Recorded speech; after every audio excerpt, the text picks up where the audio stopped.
Ito naman ang hinihintay ko na pinakahihintay ko na napakatagal ko nang hinihintay. Ang dami kong kahihintay dito kasi napakatagal na nito sa cart ko.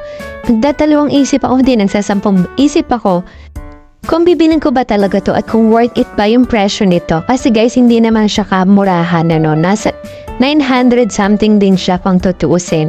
So, ang ginawa ko, nanood ako na maraming review nito kung maganda mo talaga. At yeah, wala. Napakaganda niya nga talaga guys. Legit na nakahiwala yung malinis sa tubig sa maruming tubig. Hindi lang yung pagkakahiwalay na maruming tubig sa malinis sa tubig na nagustuhan ko dito. Meron din siyang brush guys na magdilinis na ng inyong basahan. Hindi mo na kailangan tanggalin yung basahan para linisin, brushin o labhan.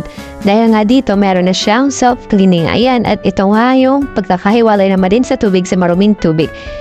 I-spin-spin pa rin siya para ma-brush siya. Ayan. At pwede mo rin lagyan yan ng Pabcon or Zonbrox. Bahala ka na. So, ayan na nga siya. 360 degrees ang ikot nito, guys. Oh, nakita niyo ba yun yung kulay green na yun? Yung dati kong map na sobrang... Malaki naman yung pakarabang niya. Kaya lang, hindi na hiwala yung maduming tubig. So, yun, medyo kadirinin talaga. So, yung nga pa ng basahan nito is 5-4 na siya, guys. Ayan, hindi na yan maghihimulmul or hindi na manglulukay-lukay dyan. Madali na siyang linisin, madaling palitan.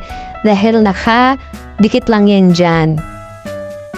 So sa mga mamshis dyan na katulad ko na mahilig mag-map na talaga namang very conscious sa sahig nila, ano pang ginihintay nyo? Umorder na rin kayo nitong map na to na napakaganda talaga guys.